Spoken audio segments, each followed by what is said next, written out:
So guys बहुत दिनों से आपके लिए एनसीईआरटी के सिलेबस से कोई भी क्वेश्चंस में नहीं लेके आ रहा था। कुछ मॉक पेपर मैंने डाल रखे हैं, जैसे मैथ्स का, ट्रिग्नोमेट्री का मैंने पूरा डाल रखा है, टॉप 50 क्वेश्चन, मैंने इंग्लिश का डाल रखा है, मैंने साइंस का डाल रखा है और अच्छा खासा वो वीडियो परफॉर्मेंस कर रही हैं। तो गाइज आज इसी क्रम को आगे बढ़ाते हुए मैं यहाँ पर हिंदी का मॉक पेपर लेकर आया हूँ। और हिंदी का मॉक पेपर मैंने इस प्रकार से सेट किया है, जो कि पहली बात तो इसका पूरा क्रेडिट उत्तर प्रदेश माध्यमिक शिक्षा परिषद की साइट को जाता है, क्योंकि वहाँ से मैंने ये मॉक पेपर उठाया है और मैंने केवल आप लोगों के लिए ये वीडियोज बना रहा हूँ। इस वीडियो को मैं अपने चैनल पर अपलोड कर रहा हूँ और यहाँ पर मैंने काफ़ी जो इम्पोर्टेंट क्वेश्चंस हैं उन पर मैं डिस्कस करूँगा और आप लोग समझेंगे कि किस टाइप से क्वेश्चंस आपको यूपी बोर्ड में मिलते हैं। तो गाइस ज़्यादा देर ना करते हुए मैं मूव कर रहा हूँ क्लास 10 जो है विषय। यहाँ पे पहला क्वेश्चन है गाइस, जो देखिए, निम्नलिखित कथनों में से कोई एक कथन सही है, उसे पहचान कर लिखिए। तो देखिए ये कथन आपको दिए गए हैं, इनमें से कोई एक कथन सही है। तो इसमें से पहला है रामविलास शर्मा ख्याति प्राप्त कवि हैं। दूसरा है इलाईचंद जोशी सफल उपन्यासकार है। मेला गाँव शैलेश मिट्राइन का प्रसिद्ध उपन्यास है। अगला क्वेश्चन इसमें लिखा है, देखिए guys, Iravati, sorry guys, Iravati Vrindavan Lal Verma की रचना है। सेकंड क्वेश्चन मैंने यहीं पर, इस टाइप का पहला क्वेश्चन आपके एग्जाम में मिलेगा, तो इसी टाइप में मैंने सेकंड क्वेश्चन इसी क्रम का उठाया है ताकि आप लोगों को ज़्यादा दिक्कत ना हो। तो आप लोग समझ जाइएगा, पूरा पेपर आपका हिंदी का यहीं से आने वाला है। तो गाइज वीडियो स्किप ना करना, पूरी वीडियो कायदे से देखना, और जो बच्चा इस वीडियो को देख के जाएगा मैं गारंटी कह सकता हूँ उसका हिंदी में कम से कम 90-93 नंबर स्कोर होगा। सेकेंड क्वेश्चन है, निम्नलिखित कथनों में से कोई एक कथन सही है, उसे पहचान कर लिखिए। वही पहला क्वेश्चन जो था सेम वही क्वेश्चन है, लेकिन इसमें मैंने विकल्प जो दे रखे हैं। रामचंद्र शुक्ल महान कवि के रूप में प्रसिद्ध हैं। संस्कृत के 4 अध्याय के लेखक रामधारी सिंह दिनकर हैं। भारतेंद्र हरिश्चंद्र रचनाकार हैं। स्कंदगुप्त धर्मवीर भारती की रचना है। मेरी तिब्बत यात्रा कृति है राहुल शंकरत्यायन की, जयशंकर प्रसाद की, या जनेन्द्र की, या अगय की। सच्चिदानंद हीरानंद बादशाह अगय जो हैं उनकी है रचना। क्या लिखूं? चौथा क्वेश्चन यहाँ पे उठाया गया है। ये सभी अभी हिस्ट्री से क्वेश्चन चल रहे हैं, जो कि हिंदी के साहित्य आता है आपका यूपी बोर्ड में 10 नंबर का, सभी क्वेश्चन उसी से है। क्या लिखूं किस विधा की रचना है? निबंध है, नाटक है, उपन्यास है, या कहानी है। आगे अगर मैं बात करूं तो पांचवा क्वेश्चन है, निम्नलिखित कथनों में से कौन सा कथन सही है, उसे पहचान कर लिखिए। जैसे यहाँ पे जयशंकर प्रसाद प्रसिद्ध समालोचक हैं। डॉक्टर राजेंद्र प्रसाद प्रसिद्ध उपन्यासकार हैं। रामचंद्र शुक्ल प्रसिद्ध निबंधकार हैं। आगे अगर बात करता हूं तो आगे क्वेश्चन है, इसी में है जो मल्टीपल मैंने आपको दे रखा है, वो है डॉक्टर भगवत शरण उपाध्याय कवि के रूप में विख्यात हैं। अगला क्वेश्चन है क्वेश्चन नंबर 6। क्वेश्चन नंबर 6 क्या है? गुनाहों के देवता उपन्यास के लेखक हैं। क्वेश्चन नंबर 6 क्या है आपका? गुनाहों के देवता के उपन्यास के लेखक हैं धर्मवीर भारती, जयशंकर प्रसाद, अभय, इलाईचंद जोशी। 7वां क्वेश्चन है चिंतामणि निबंध संग्रह है। 7वें का इसमें मैंने आंसर दे रखा है, विकल्प दे रखे हैं, रामचंद्र शुक्ल, महावीर प्रसाद द्विवेदी, यशपाल, जनेन्द्र।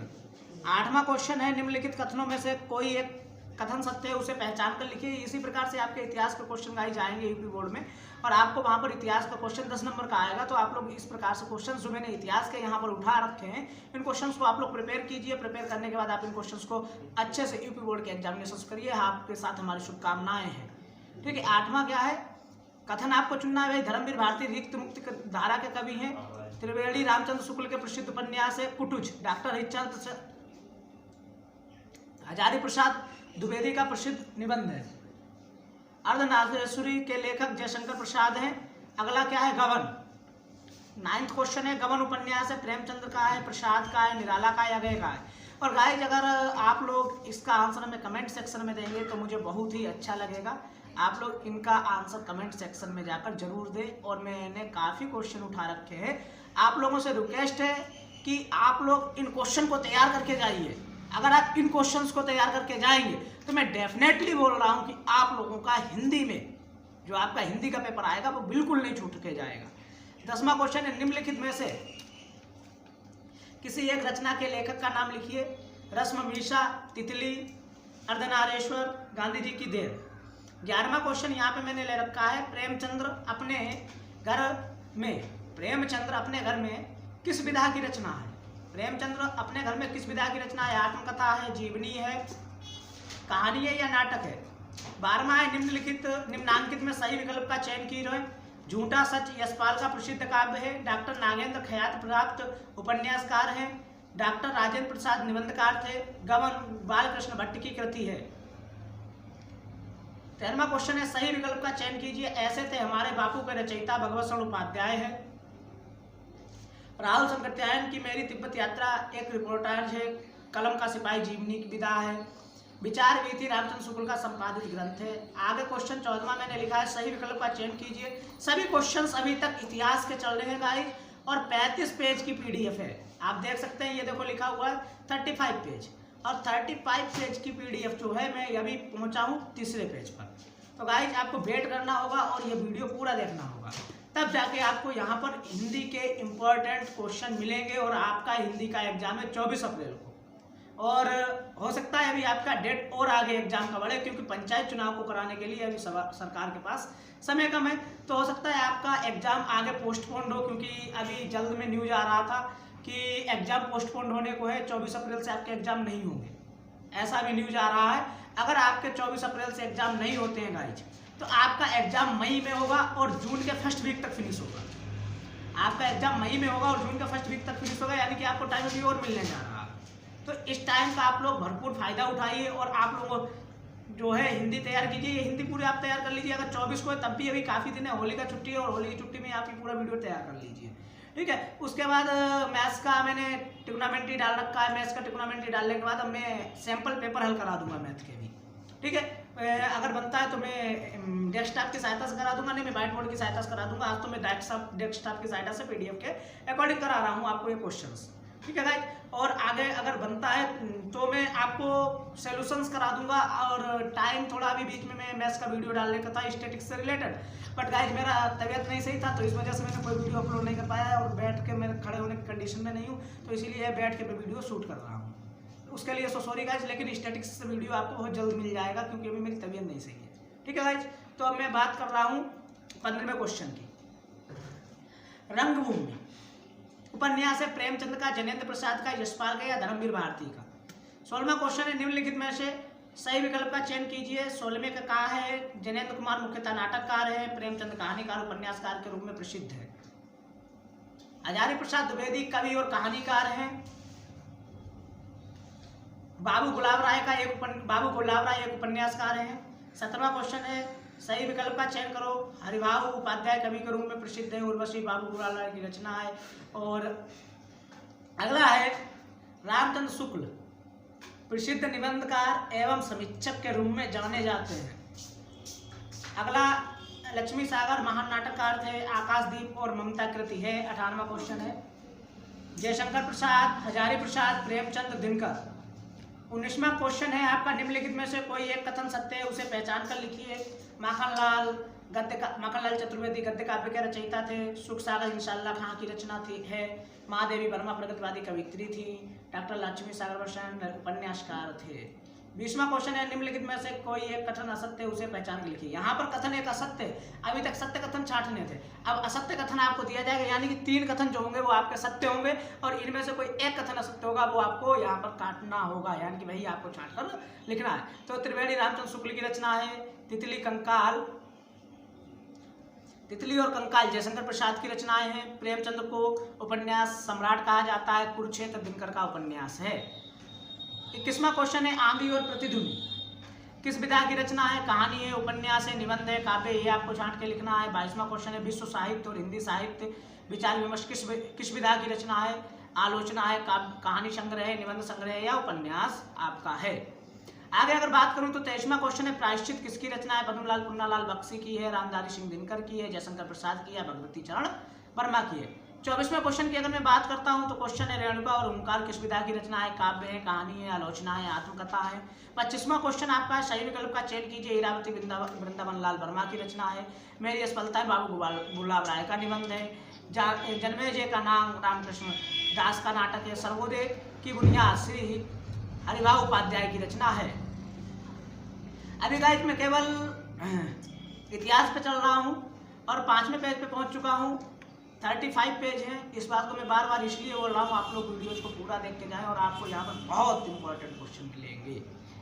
26वां गद्य के कवियों की, गद्य के कवियों की डट डट डट क्या कहा गया है? भंगिमा, ताल, कसौटी, ये सभी। सागर की लहरें डॉक्टर भगवत शरण उपाध्याय द्वारा रचित किस विधा की रचना है? निबंध है, यात्रा वृत्तांत है, आलोचना है, संस्मरण है। एक अंक के नाटक को क्या कहा जाता है? एकांकी नाटक। विकल्प आगे है, पत्रिका, कहानी। राय कृष्णदास कौन थे? निबंधकार थे, आलोचक थे, गद्य गीतकार थे, कवि थे। कलम का सिपाही किसकी कलम का सिपाही की रचना किसने की? वृंदावन लाल वर्मा, अमृत राय, प्रेमचंद, इनमें से कोई नहीं। धर्मयुग के संपादक कौन है? श्री राम शर्मा। प्रेमचंद्र हैं, धर्मवीर भारती हैं या महादेवी वर्मा है? महादेवी वर्मा द्वारा रचित निबंध है रेती के फूल, क्षणदा, हंस, उर्वशी। मुंशी प्रेमचंद द्वारा संपादित पत्रिकाएं हैं मर्यादा और हंस, छाया और प्रवाह, सुधा और हंस, सरस्वती। निम्नलिखित कथनों में से कोई एक कथन सत्य है, उसे पहचान कर लिखिए। कर्णप्रिया धर्मवीर भारती का प्रसिद्ध उपन्यास है। हजारी प्रसाद द्विवेदी कवि एवं कहानीकार हैं। बाबू गुलाब राय उपन्यासकार थे।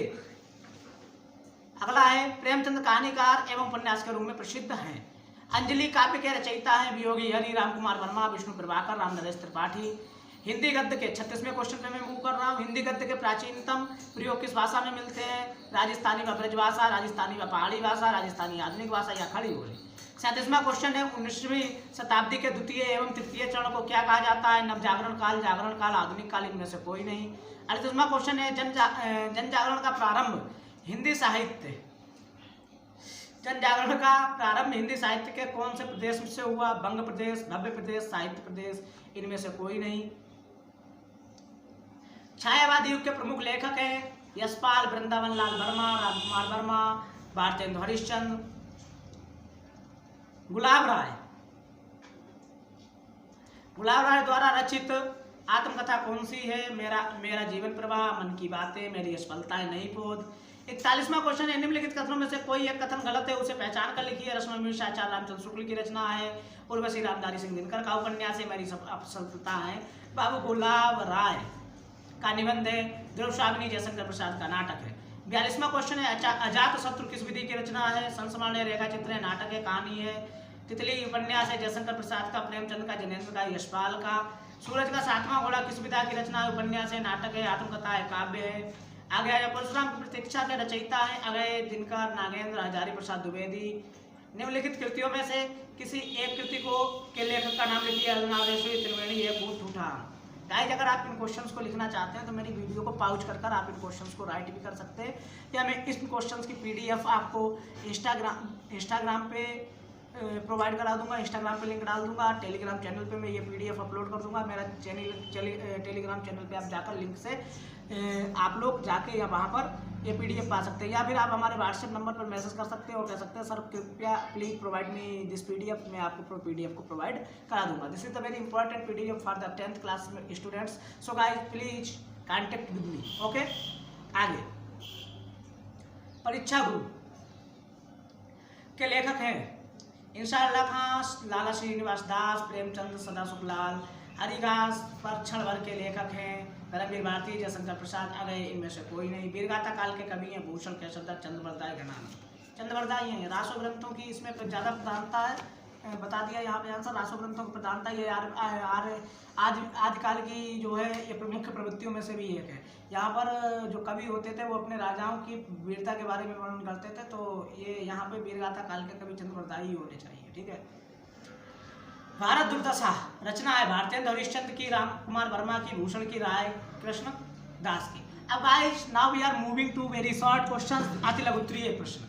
और अति लघुत्तरीय प्रश्न जो भी हैं वे सभी आपके इतिहास के हैं अधिकतर। तो आप लोगों को ध्यान ये देना है, जो इतिहास के क्वेश्चंस हैं, अगर आप ये वीडियो देख के जा रहे हैं तो मैं चैलेंज के साथ कह सकता हूँ कि आपके इतिहास का कोई भी क्वेश्चन आपका छूटने से नहीं, मतलब छूटेगा नहीं। तो आप लोग ये वीडियो देख के जाइए पूरा। अब अति लघुत्तरीय पहला क्वेश्चन, आदिकाल की किन्हीं दो प्रवृत्तियों का उल्लेख कीजिए। दूसरा क्वेश्चन, वीरगाथा काल की रचनाओं कितने भागों में विभक्त हैं। रासो ग्रंथ में प्रयुक्त हुई किन्हीं दो भाषाओं के नाम लिखिए। चौथा क्वेश्चन, भक्ति काल से आप क्या समझते हैं। पांचवा, भक्ति काल की दो प्रमुख धाराओं के नाम लिखिए। छठवां, भक्ति काल की विशेषताएं बताइए। सातवां, भक्ति काल के प्रतिनिधि दो किन्हीं प्रमुख कवियों के नाम लिखिए। आठवां, कृष्ण भक्ति के प्रवर्तक कौन थे। नौवां, विनय पत्रिका के रचयिता हैं तुलसीदास जी, जाहिर सी बात है। प्रमुख संत कवियों के नाम लिखिए। प्रेमाश्रयी कवियों ने किस शैली में काव्य रचनाएं की? 12वां रीतकाल के समय कब से कब तक माना जाता है? 13वां रीतबद्ध कवियों के काव्य में किसकी प्रधानता होती थी? 14वां रीत काव्य के 4 प्रमुख प्रवृत्तियों का उल्लेख कीजिए। रीतकाल की प्रमुख धाराओं का नाम लिखिए। रीतकाल के किसी एक कवि का नाम लिखिए। 16 तक हो गया। 17वां क्वेश्चन, रीत काव्य के किन्हीं 2 कवियों का नाम उल्लेखित कीजिए। 18वां क्वेश्चन, घनानंद और चिंतामणि रीतकाल के किस धारा के कवि हैं? 19, आधुनिक हिंदी काव्य को कितने कालों में बांटा जा सकता है? 20, आधुनिक काल की 2 प्रमुख विशेषताओं का उल्लेख कीजिए। 21, आधुनिक काल के 2 कवियों का नाम उल्लेख कीजिए। 22, भारतेंद्र युगीन काव्य साहित्य की प्रमुख प्रवृत्तियों का उल्लेख कीजिए। 23, भारतेंद्र युग के 2 प्रमुख कवियों का नाम बताइए। 24, भारतेंद्र युग के किसी एक कवि और उसकी रचना लिखिए। 25, भारतेंद्र हरिश्चंद्र के किन्हीं 2 रचनाओं का उल्लेख करो। 26, द्विवेदी युग के प्रमुख कवियों के नाम लिखिए। 27, अयोध्या सिंह उपाध्याय किस युग के कवि हैं, उनकी एक रचना का नाम लिखिए। 28, रामनरेश त्रिपाठी की किसी 2 कृतियों के नाम लिखिए। 29, द्विवेदी युगीन काव्य की प्रवृत्तियों का उल्लेख कीजिए। 30, छायावादी युग की 2 प्रवृत्तियों का उल्लेख कीजिए। 31, छायावाद के 2 प्रमुख कवियों का नाम लिखिए। 32, त्रिलोचन के 2 प्रसिद्ध काव्यों के नाम लिखिए। 33, किन्हीं 2 प्रगतिवादी कवियों के नाम बताइए। गाइज, मैं वीडियो पॉज कर रहा हूँ, अभी थोड़ा पानी पी ले। मूव कर रहा हूँ। 34 क्वेश्चन है। 34 क्वेश्चन क्या है? 34 क्वेश्चन पे आप लोग ध्यान देंगे।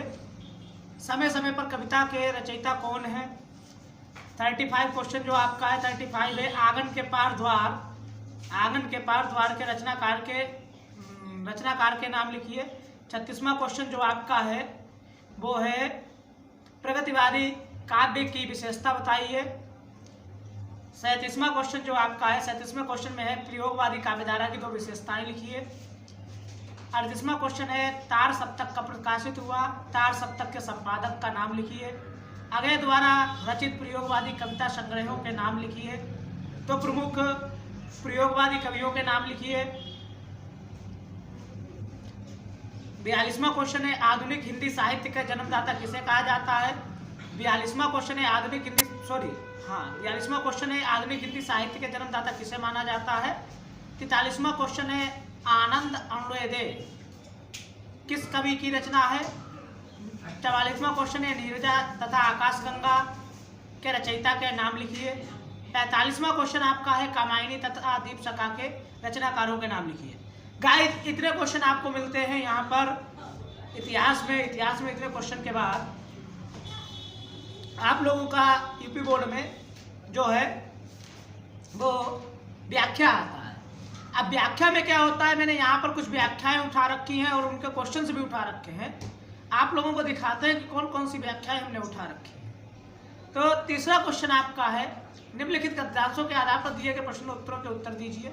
सुंदर प्रतिमा, मनभावनी चाल और स्वच्छंद प्रकृति, ये 2 ही 4 बातें देखकर मित्रता की जाती है, पर जीवन संग्राम में साथ देने वाले मित्रों में इनमें से अधिक बातें होनी चाहिए। मित्र सच्चे पथ प्रदर्शक के समान होना चाहिए जिस पर हम पूरा विश्वास कर सके। भाई के समान होना चाहिए जिसे हम अपना प्रीति पात्र बना सके। हमारे और हमारे मित्र के बीच सच्ची सहानुभूति होनी चाहिए, ऐसी सहानुभूति जिससे एक को हानि लाभ का अपना, मतलब अगर एक व्यक्ति को हानि लाभ होती है तो दूसरा व्यक्ति भी उसे अपनी हानि लाभ समझे। क्वेश्चन आते हैं, किस प्रकार से क्वेश्चन आते हैं। पहला क्वेश्चन यहाँ पे है उपरोक्त गद्यांश का संदर्भ लिखिए। तो आप इसका गद्यांश का संदर्भ लिखेंगे। प्रस्तुत गद्यांश हमारी पाठ्य पुस्तक हिंदी के गद्य खंड के मित्रता नामक पाठ से लिया गया है, जिसके लेखक आचार्य रामचंद्र शुक्ल जी है। इस प्रकार से आप इसका गद्यांश संदर्भ लिखेंगे। संदर्भ लिखने के बाद जो आपको रेखांकित अंश है, रेखांकित अंश आपका क्या है? मित्र सच्चे पथ प्रदर्शक के समान होना चाहिए। आपको केवल इसी लाइन की व्याख्या करनी है। तीसरा क्वेश्चन आपका है लेखक ने मित्रता करने के लिए किन किन आधारों का उल्लेख किया है? ये इसी में दिया गया है। लेखक ने किन किन सुंदर प्रतिभा, मनभावनी चाल ये जरूरी नहीं होती है, इस प्रकार से लेखक ने बताया है। लेखक कौन है? आचार्य रामचंद्र शुक्ल जी। मैं अगले क्वेश्चन पे मूव कर रहा हूँ। कुसंग का जो सबसे भयानक होता है, यह केवल नीति और सद्वृत्ति का ही नहीं नाश करता बल्कि बुद्धि का भी क्षय करता है। किसी युवा पुरुष की संगति यदि बुरी होगी तो वह उसके पैरों में बंधी चक्की के समान होगी जो उसे दिन ब दिन अवनति की ओर ले जाएगी। अवनति के गड्ढे में गिराती जाएगी, और यदि अच्छी होगी तो सहारा देने वाली बाहु के समान होगी जो निरंतर उसे उठाती जाएगी। इसका भी आपको संदर्भ लिखना है। इस प्रकार से आपसे बोर्ड में व्याख्या कोई ना कोई पूछी जाएगी।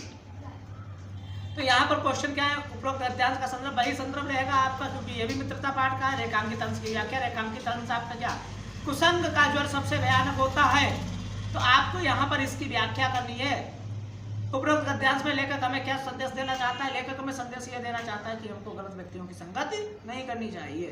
तीसरा क्या है, गला सूख रहा है, साथी छूट गए, अश्रु गिर पड़ा है, इतना थका हुआ, इतना कहते कहते व्यक्ति थम गया और उसके सामने ब्रह्मांड घूमने लगा। स्त्री ने सोचा यह विपत्ति कहाँ से आई, उसने जल दिया, मुगल के प्राणों की रक्षा हुई।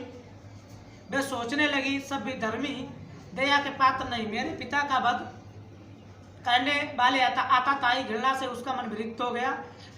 इसमें भी संदर्भ लिखना है। रेखांकित अंश जो है सब विधर्मी से लेकर मन विरक्त हो गया, इसकी व्याख्या करनी है। उपरोक्त गद्यांश से व्यक्ति की दशा का वर्णन कीजिए। यह क्वेश्चन आपसे पूछा गया है। अब इस क्वेश्चन को आपको करना है। आगे अगर मैं बात करूं, चौथा है, मैं ब्राह्मणी हूं, मुझे तो अपने धर्म अतिथि देव की उपासना का पालन करना चाहिए, परंतु यहाँ नहीं, सब धर्मी दया के पात्र नहीं, परंतु यह तो दया नहीं कर्तव्य करना है। तब मुगल अपनी तलवार टेक कर उठ खड़ा। ममता ने कहा क्या आश्चर्य है कि तुम भी छल करो, ठहरो, छल नहीं तब नहीं, स्त्री जाता हूँ तैमूर का वंशधार, स्त्री छल करेगा, जाता हूँ भाग्य का खेल रहा है। संदर्भ लिखना है, व्याख्या करनी है। ममता के मन में अंतर्द्वंद चल रहा था। क्या अंतर्द्वंद ममता के मन में चल रहा है, ये सभी आपको मॉडल पेपर में मिल जाएंगे। मॉडल पेपर में ये सभी मिलने के बाद, मॉडल पेपर में ये सभी मिल जाएंगे, तो आपको ये सभी करने हैं क्वेश्चन। आगे, जो तरुण संसार के जीवन संग्राम से दूर है, उन्हें संसार के चैत्र बड़ा मनमोहक प्रतीत होता है। जो वृद्ध हो गए हैं, जो बाल्यावस्था और तरुणावस्था से दूर हटा है, उन्हें अपने अतीत काल की स्मृति बड़ी सुखद लगती है। वे अतीत का स्वप्न देखते हैं। तरुणों के लिए जैसे भविष्य उज्ज्वल होता है, वैसे हाली वृद्धों के लिए अतीत वर्तमान में दोनों में तुष्ट होता है। छठवीं व्याख्या है, क्वेश्चन आप लोग खुद पढ़ ले। क्वेश्चन ये दिया गया है, उपरोक्त संदर्भ है, व्याख्या है, जीवन संग्राम का अर्थ बताइए। हिंदी में प्रगतिशाली साहित्य का निर्माण होगा रहा है। उसके निर्माता ये समझ रहे हैं कि उनके साहित्य में भाषा और निहित है। कुछ समय के बाद उनका साहित्य भी अति स्मारक हो जाएगा। आज तरुण इस प्रकार से ये पूरा आप पढ़ेंगे, देख लीजिए, आप वीडियो पॉज करके पढ़ लेना। वही वृद्ध होकर अतीत के गौरव के स्वप्न देखेंगे, उनके स्थान पर तरुणों के प्रति दूसरा दल आ जाएगा जो भविष्य के स्वप्न देखेगा। दोनों के ही स्वप्न सुखद होंगे, किंतु दूर के ढोल सुहावने होते हैं। व्याख्या करनी है, संदर्भ लिखना है, अतीत का स्मारक हो जाएगा, अर्थ लिखिए। सातवां यहाँ पर व्याख्या ली गई है, सातवीं यहाँ पर व्याख्या ली गई है, भिन्न भिन्न धर्मों को मानने वाले भी जो सारी दुनिया के सभी देशों में बसे हुए हैं, और जिस तरह यहाँ की बोलियों की गिनती आसान नहीं, उसी तरह यहाँ भिन्न भिन्न धर्मों के संप्रदायों की भी गिनती आसान नहीं। इन विभिन्नताओं को देखकर अगर अपरिचित आदमी घबराकर कह उठे कि ये एक देश नहीं अनेक देशों का समूह है, यहाँ एक जाति नहीं अनेक जातियों का समूह है, तो आश्चर्यचकित की बात नहीं। इसमें भी आपको व्याख्या करनी है, संदर्भ लिखना है, और क्वेश्चन आपको एक दिया गया है, हमारी संस्कृति और सभ्यता का मूल मंत्र क्या है। आगे आठवां, आज हम इसी निर्मल और शुद्ध शीतल एवं स्वस्थ अमृत की तलाश में हैं, और हमारी इच्छा अभिलाषा प्रयत्न यही है कि वह इन सभी से अलग बहती हुई नदियों में अभी भी उसी तरह बहता रहे और इनको अमर तत्व देता रहे। जो जमाने में हजारों के थोपड़े के बर्दाश्त करता हुआ भी आज भी हमारे अस्तित्व को कायम रखे हुए। उपरोक्त गद्यांश का संदर्भ लिखिए, रेखांकित अंश की व्याख्या कीजिए, और क्वेश्चन है, भारतीय संस्कृति रूपी विशाल सागर के किसके द्वारा मलिन हो रहा है। नमा, दूसरी बात जो इस संबंध में विचारणीय है वह यह है, संस्कृत तथा सामूहिक चेतना ही हमारे देश के प्राण है। इस नैतिक चेतना के सूत्र हमारे नगर और ग्राम, हमारे प्रदेश और संप्रदाय, हमारे भिन्न वर्गों और जातियों के आपस में बंधी हुई हैं, जहाँ उनमें सब तरह की विभिन्नताएं हैं, वहाँ उन सब में एकता है। इसी बात को ठीक तरह के पहचान लेने से बापू के जनसाधारण को बुद्धिजीवियों के नेतृत्व में क्रांति करने के लिए तत्पर रहने के लिए इसी नैतिक चेतना का सहारा लिया था। उपरोक्त गद्यांश का संदर्भ लिखिए, रेखांकित अंश की व्याख्या कीजिए। लेखक के अनुसार विभिन्नता होते हुए हमें कौन सी भावना एक सूत्र में बांधती है सॉरी। 10वां है ईर्ष्या तू न गई मेरे मन से, ये भी 11वां भी ईर्ष्या तू न गई मेरे मन से है, ये चैप्टर हट गया है। 12वां भी ईर्ष्या तू न गई मेरे मन से है। और अब अगर बात करें तो 13वें पे हम मूव कर रहे हैं। जिंदगी को मौत के पंजों से मुक्त कर उसे अमर बनाने के लिए आदमी ने पहाड़ काटा है। किस तरह इंसान की खूबियों की कहानी सदियों के बाद आने वाली पीढ़ियों तक पहुंचाया जाए, इसके लिए आदमी ने कितने उपाय सोचे और किए। उसने चट्टानों पर अपने संदेश खोदे, ताड़ों से ऊंचे धातुओं से चिकने पत्थर खंभे खड़े किए, तागे और पीतल पत्थरों पर अक्षरों के मोती बिखेरे और उसके जीवन मरण की कहानी सदियों पर उतार सकती चली आ रही है, जो आज हमारी अमानत विरासत बन गई है। उपरोक्त गद्यांश का संदर्भ लिखिए, रेखांकित अंश की व्याख्या कीजिए और अजंता की गुफाओं के निर्माण का क्या उद्देश्य रहा है। 14वां उधर अदर बंदरों का चित्र है, कितना सजीव कितना गतिमान। अदर सरोवर में जल विहार करता वह गजराज कमलगंड तोड़ कर हथनियों को दे रहा है।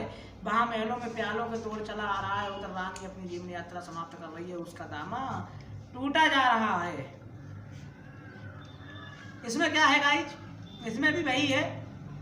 पाठ का नाम और लेखक यानी कि संदर्भ, रेखांकित अंश की व्याख्या और क्वेश्चन क्या है, लेखक के अनुसार चित्रों में बड़ी महल में किसका दौर चला आ रहा है। 15वां है मानव सदा से ही अज्ञात रहस्यों को खोलने और जानने के लिए उत्सुक रहा है। जहां तक वह नहीं पहुंच सकता है वहां कल्पना और पंखों पर पहुंचा। उनकी अनगढ़ और अविश्वसनीय कथाएं उसे सत्य तक पहुंचाने में प्रेरणा शक्ति के काम करती आ रही हैं। अंतरिक्ष का सूत्रपात 4 अक्टूबर 1947 को हुआ था, जो सोवियत रूस ने अपना पहला स्पुतनिक छोड़ा था। प्रथम अंतरिक्ष यात्री बनने का गौरव यूरी गागरिन को प्राप्त हुआ। अंतरिक्ष के आरंभ ठीक 11 वर्ष 9 माह 17 दिन के बाद चंद्र पर मानव उतरा। चंद्रमा पर मानव जो है वो अंतरिक्ष के आरंभ के 11 वर्ष 9 माह और 17 दिन बाद उतरा था। उपरोक्त गद्यांश के संदर्भ लिखिए, रेखांकित अंश की व्याख्या कीजिए। उपरोक्त गद्यांश में लेखक ने मनुष्य ने किस प्रवृत्ति की ओर स्पष्ट किया है। 16वां है अभी चंद्रमा के लिए अनेक उड़ानें होंगी, दूसरे ग्रहों के लिए मानव रहित यान छोड़े जा रहे हैं। अंतरिक्ष में परिक्रमा करने वाला स्टेशन स्थापित करने की दिशा में तेजी से प्रयत्न किए जा रहे हैं। ऐसा स्टेशन बन जाने पर ब्रह्मांड के रहस्यों की परतें खोजने में काफ़ी सहायता मिलेगी। यह पृथ्वी मानव के लिए पालने के समान है। वह हमेशा के लिए इसकी परिधि में बंधा हुआ नहीं रह सकता। अज्ञात की खोज में वह कहाँ तक पहुँचेगा कौन कह सकता है। गद्यांश के पाठ और लेखक का नाम लिखिए, रेखांकित अंश की व्याख्या कीजिए। मानव किसकी परिधि में बंधा रहना नहीं चाहता है और क्यों। अब गाइस यहाँ पर आपकी गद्य की जो है व्याख्याएं खत्म होती हैं और गद्य की व्याख्याएं खत्म होने के साथ यहाँ पर आपके पेज 18 जो है इस पीडीएफ के अकॉर्डिंग कंप्लीट होते हैं। अब अगर आप बात करते हैं तो 35 पेज की पीडीएफ है। बार बार मैं यही बात बोल रहा हूँ और गला भी सूख रहा है बार बार, कोई दिक्कत वाली बात नहीं है। अगर अब मैं बात करूँ 19वें की, तो यहाँ पर चौथा प्रश्न है और निम्नलिखित पद्यांशों के साथ संदर्भ व्याख्या कीजिए। आपको इसी प्रकार से बोर्ड में क्वेश्चंस मिलेंगे, वहाँ पर आपको संदर्भ व्याख्या करनी होगी, ठीक है। और उसके बाद इनका काव्य का सौंदर्य लिखना होगा। काव्य का सौंदर्य में आप लोग क्या करते हैं, काव्य का सौंदर्य में आप उस व्याख्या की कोई 2-3 बातें लिखते हैं, 1-2 पॉइंट जो इंपॉर्टेंट होते हैं। उसके बाद रस छंद अलंकार, गए पदे या गए पदे, ये चीज़ आप लिखते हैं, ठीक है। भाषा क्या है, ब्रज भाषा है, अवधि भाषा ही है। तो जैसे पहला यहाँ पे चरण कमल बंदो हरिराई जाकी कृपा पंगु गिरे लंगे अंधे को सब कुछ दर्शाई बहरो सुने गूंग पुनि बोले रंग चले सर छत दराई सूर्यदास स्वामी करुणा में बार बार बंदोती पाई। अब यहाँ पर इसकी आपको व्याख्या करनी है। तो साफ साफ यहाँ पे देखो सूरदास लिखा है, यानी कि सूरदास के ही चैप्टर से है और सूरदास का पहला आपका चैप्टर है, तो आप लोग समझ सकते हैं। आप इसकी व्याख्या कर लेना काव्य का सौंदर्य सहित। उदो मोहि ब्रज बिसरत नाहि वृंदावन गोकुल उदो मोहि ब्रज बिसरत नाहि वृंदावन गोकुल वन उपवन सघन कुंज की छाई प्रात समय माता जसमत अरुनंद देख सुख पावत माखन रोटी दही सजाए अति हित साथ खवावत गोपी ग्वाल बाल संग खेलत सब दिन हसत हसरात सूरदास धनि धनि ब्रजवासी जिनसे हित जदुदात। ये दूसरी व्याख्या है आपको करनी है। तीसरी व्याख्या आपकी क्या है, निर्गुण कौन देश को वासी मधुकर कहे समझाए सहोदय बूझत साच नहासी को है जनक कौन है जननी कौन नारी को दासी कैसो वरण भैस है कैसो कहे रस में अभिलाषी पावे गे पुन की हो अपनो जो करे मुगासी सुनत मोन है रहियो बाबरो सूर सवेद तिहासी। तीसरी व्याख्या है आप लोग पढ़ लीजिए खुद ही। सहजहि चले सकल जग स्वामी। मत मंजुबार कंजर स्वामी, कुंजर स्वामी चलत राम सब पुर नर नारी। अपुलुक पूर तन भई सुखारी, बंद पितर सुर सुकृत समारे। जो कछ पुण्य प्रभु हमारे। ये इसके बाद ते शब्द मिलाल कि नाही, तरहु राम गोनस गुसाही गुसाही। इस प्रकार से आपको दिया गया है, आप लोग कर लेना। आगे क्या है, पांचवा है। पांचवा क्या है, उदित उदयगिर मंच पर रघुबर बाल पतंग। उदित उदयगिर मंच पर रघुबर बाल पतंग। विकसे संत सरोज सब, विकसे संत सरोज सब, हर्षे लोचन भ्रंग। इसकी भी आपको व्याख्या करनी है। अगला क्या है, चाटवा। काम कुसुम धनु साहिक लीनो, सकल भुवन अपने बसुकीनो। देवई तजई संसौ अस जानी, भंजन धनुष राम सुन जानी। सखी वचन सुनि वे परिताती, मिटा विषाद बड़ी अति प्राति। तब रामई ब्लोक वेदहि, सब हृदय बनवती जहिते ही। ये रामायण का है। और आपका दूसरा चैप्टर गोस्वामी तुलसीदास को उससे दिया गया है, रामचरितमानस के बालकांड की व्याख्या लिख लेना, प्रसंग लिख लेना, संदर्भ लिख लेना। सातवां भी उसी से पढ़ लीजिए। गुरहि प्रणाम मनहि, गुरहि प्रणाम मनहि मन कीना। अति लाघव उठाई धनु लीना, दमके उदामिनी जिम जब लई। पुनि नव धनु मंडल सब भई, लेत चढ़ावत खेचत गाड़े। काहु न लखा देख सब धाड़े, तेई छन राम मध्य धनु फेरा। भरे भुवन धनु घोर कठोरा। मतलब यहाँ पे यह वर्णन किया गया है कि राम जी ने गुरु जी को अपने मन में प्रणाम किया, और मन में प्रणाम करने के बाद उन्होंने धनु को बहुत आसानी से, जो राजा महाराजा ने उठाया, बहुत आसानी से उन्होंने उठा लिया। तो ये व्याख्या आपको करनी है गाइस, ठीक है। आगे आठवां।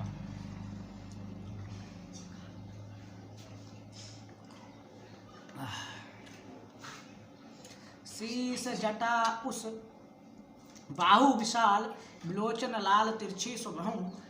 तुम सरासन बाण धरे, तुलसी वन मार्ग से सुट सहे। सादर बढ़ाए बार सुभाई चिते, तुम त्यू हमारे मन मोहे। ऊंचत ग्राम वधुसी काहे सवारे, सखी रावरे को है। अब रसखान वाले चैप्टर से मैं बहुत तेज पढ़ रहा हूँ गाइस, क्योंकि वीडियो काफ़ी लंबा हो चुका है। लगभग 30 मिनट का वीडियो हो चुका है, और अभी 20 पेज मैंने पढ़ पाए हैं, और 35 पेज मैंने आपको पढ़ के बताने इंपॉर्टेंट सभी, ठीक है गाइस। मानस हो तो बही रस कान बसो ब्रज गोकुल, गाँव के ग्वारन। जो पशु हो तो कहाँ बस मेरो, चरे नित नंद धेनु मजारन। पावन हो तो रही गिर को जो धरे, कर छत्र पुरिंदर धारन। जो खग हो तो बशेरो करे, मल कंदिल कूल कुदम्ब की डारन। अगला है 10वां। मोर पका सिर ऊपर रखियो, गुंज की माल करे पेंगरूंगी। ओढ़ पितंबर ले लुकटी बन गोदन ग्वारन, संग फिरूंगी। भवते भय मेरी रस खानी, सो तरे कब सब स्वांग करेंगी। या मुरली मुरलीधर की, अदरान धरी अदरान धरूंगी। आगे क्या है, 11वां। मेरी भगवादा रो राधा नागर सोई, जो तन की जाई पड़े श्याम हरित दिति होई। 12वां क्या है, मोर मुकुट की चंद्रकुनी, ये राचत नंदनान। मन सस शेखर की अकस की शेखर सतचांद। 13वां। जप माला छापा तिलक, सरेना एको काम, सिरेना एको काम। मन काचे नाचे वृता, साचे राचे राम। 14वां। या अनुरागी चित की, गति समझे ना कोई। जीव जीव मूड़े श्याम रंग, त्यों त्यों उज्जवल होय। 15वां है। दुसज दुराज प्रजान को, क्यों ना बढ़े दुख दंद। अधिक अनेरो जग करत, मिली मावश रवि चंद। अगला है, बुरे बुराई जो तजे, तो चित खड़े रात। न्यू कंग में को लिखे गने के बाद। 17वां पढ़िए। जो चाहत चटक न घटे, मेलो होय न मित। राज रस न छुपाइए, तो चिकने चित। 18वां। स्वार्थ सुकृत न श्रम वृथा, देख व्यंग विचराय। आगे क्या है, बाजे पराई पानी परी, तो पच्छनी ना मार। 19वां है। गाय चराती धूप खिलाती, बच्चों की निगरानी करती। लड़ती अरिशे तनिक न डरती, दल के दल सेना समारती। घर आखन जन पथ बुहारती। 20वां है। युग का पौराणिक स्वप्न हुआ, मानव का समारंभ शुभ। ने चंद्र युग का भू को जो गौरव। फेराए गृह में धरती का श्याम मल अंचल। सुख संपद संपन्न जगत में बरसे जीवन मंगल। अगला है, नवमे गर्भित न झुकता सीख पर अंक लिए हैं दीन चार, मन गल जाता निश्व विश्व देख, तन शय लेता पुरुष भाग, कितने अमृत कितने कठिन प्राण। इसमें जो है पढ़ते हैं, सौरभ भी ना छीना गीला, लिपता मृत अंजन सा दुपुल, चल मेरे अचल चल मेरे अचल से झर झर झरते, पथ में जुगनू के स्वर्ण फूल, दीपक दे से देता बार बार, तेरा उज्जवल चिंतन विशाल, रूप से तेरा धन केस पास। 23वीं व्याख्या है,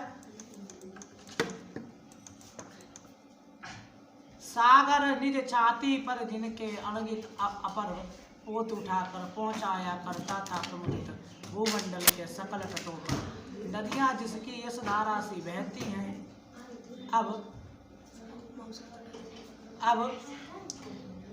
भी निस्वासर, ढूंढो जिनके चरण चिन्ह भी, ढूंढो जिनके चरण चिन्ह भी, पाओगे तुम इनके तट पर। 24वां, सच्चा प्रेम वही है जिसकी तृप्ति आत्म बलि पर हो निर्भर, त्याग बिना निष्प्राण प्रेम है, करो प्रेम पर प्राण निछावर, देश प्रेम में पुण्य क्षेत्र है, अमल असीम त्याग से विचलित, आत्मकता के विकास से जिसमें मनुष्यता होती है विकसित। 25वां है, चाह नहीं मैं सुरमाला के गहरों में गूथा जाऊं, चाह नहीं मैं प्रेमी माला के प्रेमी माला में बिंद प्यारी को ललचाऊं, चाह नहीं सम्राटों के सब पर हे हरि डाला जाऊं, चाह नहीं देवियों को सिर पर चढ़ू भाग्य पर इठलाऊं, मुझे तोड़ लेना बलवाली, मुझे तोड़ लेना बलवाली, उस पथ पर देना तुम फेंक, मातृभूमि पर शीश चढ़ाने जिस पथ पर जा में वीर ने। 26वां, बुल दोनों हर बोलो के मुकामने सुनी कहानी थी, खूब लड़ी मर्दानी वह तो झांसी वाली रानी थी, बैश यह समाधि ये चिर समाधि ये झांसी की रानी की, यह समाधि ये चिर समाधि ये झांसी की रानी की, अस्थि अंतिम लीला इसलिए यही है लक्ष्मी मर्दानी की। 27वां, भारत माता का मंदिर ये समता का संवाद जहाँ, सबका शिव कल्याण यहाँ है, सबका शिव कल्याण यहाँ है, पावो सभी प्रसाद यहाँ, जाति धर्म या संप्रदाय का नहीं भेद व्यवधान यहाँ, सबका स्वागत सबका आदर सबका सब सम्मान यहाँ, राम रहीम बुद्ध ईशा का सुलभ एक साधन यहाँ, भिन्न भिन्न भव संस्कृतियों के गौरव गुण गौरव का ज्ञान यहाँ। 28वां क्या है, ओ जंगल युवा बुलाते हो आता हूँ, एक हरे बसंत में डूबा हुआ आड़ ताड़ हूँ। 29वां, अगर धीरे चलो वह तुम्हें छू लेगी, अगर धीरे चलो वह तुम्हें छू लेगी, दौड़ो तो छूट जाएगी नदी, अगर ले लो साथ में चलती चली जाएगी कहीं भी, यहाँ तक कावड़ी की दुकान तक भी।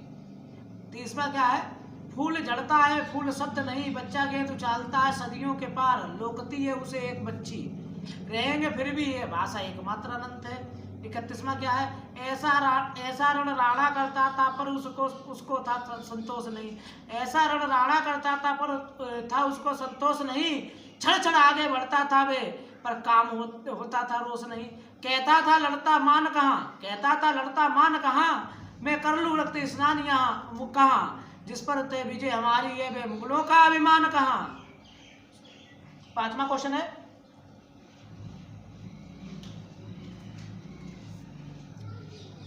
निम्नलिखित लेखकों के जीवन परिचय देते हुए इस प्रकार से बोर्ड में भी पूछा जाएगा, उनकी एक जीवन रचना का उल्लेख कीजिए। आप रामचंद्र शुक्ल का जीवन परिचय याद कर लीजिए, जयशंकर प्रसाद और डॉक्टर राजेंद्र प्रसाद, 3 में से फंस जाएगा, ज़्यादा नहीं बोल रहा हूँ मैं क्योंकि कहा गया है। और अब आ जाइए 5वें कवि का एक जीवन परिचय लिखना होगा क्योंकि एक लेखक का एक कवि का, तो कवियों के लिए कहावत प्रचलित सूर्य कवि तुलसी बिहारी इनसे बोर्ड परीक्षा आ रही, यानी सूरदास कबीरदास तुलसीदास बिहारी दास, ये आपको याद होने चाहिए, आपका फाइनली फंस जाएगा। तो आप सूरदास याद कर लीजिए, तुलसीदास याद कर लीजिए क्योंकि आपके में कबीर तो है नहीं, सूर्य तुलसी याद कर लीजिए, महादेवी वर्मा याद कर लीजिए और सुभद्रा कुमारी चौहान को आप याद कर लीजिए, आपका जीवन परिचय फंस जाएगा। गाइस, मैं यूपी बोर्ड की जो क्लास 10th का आपका संस्कृत बीच में क्वेश्चन आते हैं संस्कृत के, तो संस्कृत का एक तो आपको श्लोक लिखना होगा और आपके सिलेबस में जितने संस्कृत के श्लोक हैं आप वो तैयार कर लेना, ठीक है। सभी श्लोक आप तैयार कर लेंगे तो आपका संस्कृत भी हो जाएगा। प्रश्नोत्तर आप खुद तैयार कर लेना, प्रश्नोत्तर बहुत ज़्यादा है, जैसे बीड़ा खैर पूछते हैं, बीड़ा बीरण पूछते हैं और काशी, बीरा बीरण पूछते और काशी नाम के आप अगर तैयार कर लोगे तो आपका संस्कृत फंस जाएगा। ठीक है, यहाँ पे मैंने संस्कृत क्रॉप कर दिया और संस्कृत के बाद मैं डायरेक्ट क्वेश्चंस पे दूसरे क्वेश्चंस में वो कर रहा हूँ। तो सॉरी गाइस, आप लोगों से मैंने बता दिया है आपको क्या याद करना है। तो आपको श्लोक याद करना है। श्लोक के बाद आपके कॉपी में जितने किताब श्लोक हैं आपके सिलेबस में, आप उन सभी श्लोकों की हिंदी तैयार कर लीजिए, आपका फंस जाएगा, 101% फंस जाएगा। ये मैं चैलेंज के साथ कह रहा हूँ। ठीक है गाइस, और अगर आपको क्वेश्चंस तैयार करने तो बीरा बीरन पूछते काशी नामक चैप्टर के आप तैयार कर लीजिए और आपका 101% संस्कृत में हो जाएगा। अब आगे में 8वें का हास्य और करुणरस की परिभाषा उदाहरण सहित, उपमा रूपक उत्प्रेक्षा की परिभाषा उदाहरण सहित का, सोरसा और रोला छंद की परिभाषा उदाहरण सहित।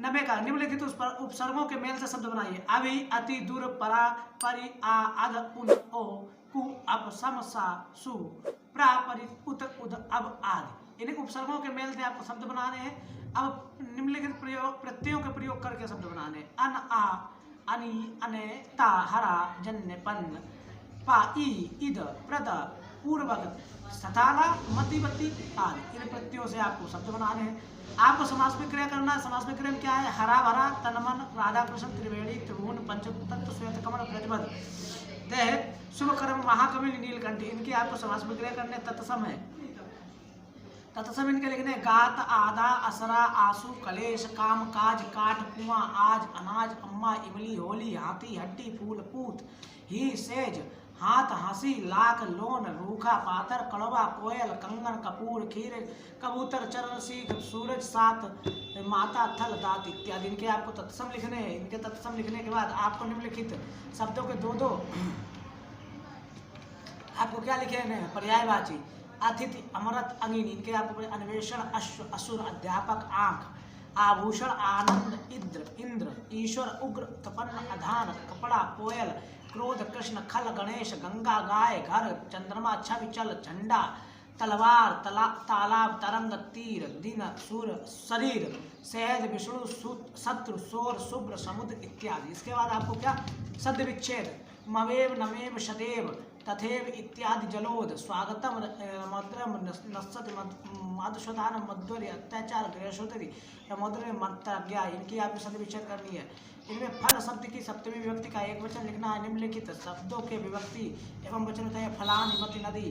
निम्नलिखित शब्दों के रूप के निर्देश अनुसार लिखिए। फल शब्द के षष्ठी विभक्ति के बहुवचन लिखिए। सुतम शब्द के प्रथम विभक्ति के बहुवचन लिखिए। निम्नलिखित शब्दों के प्रथमा विभक्ति के तीनों वचन। तद पुल्लिंग, तद अभय, स्त्रीलिंग, नपुंसकलिंग। दसवें शब्द की विभक्ति और वचन बताइए। युवाम शब्द की विभक्ति व वचन बताइए। 10वें का निम्नलिखित शब्दों की धातु लकार पुरुष वचन का आलेख कीजिए। अपरतम, हस्तम। इनके आपको क्या करनी है? धातु लकार पुरुष वचन लिखने हैं। आप पढ़ लेना, इनके आपको करने हैं। 10वें का घा निम्नलिखित वाक्यों के संस्कृत में। कल मैं विद्यालय जाऊंगा, आपको संस्कृत में बनाना है। पेड़ से पत्ते गिरते हैं, संस्कृत में बनाना है। मैं विद्यालय जाऊंगा, यह राम की किताबें, मार्ग के दोनों ओर भवन है। संतोष उत्तम सुख के देशभक्त निर्भीक होते हैं। वाराणसी धर्मों प्रेम संगम स्थली है। तुम दोनों समाचार पत्र पढ़ो।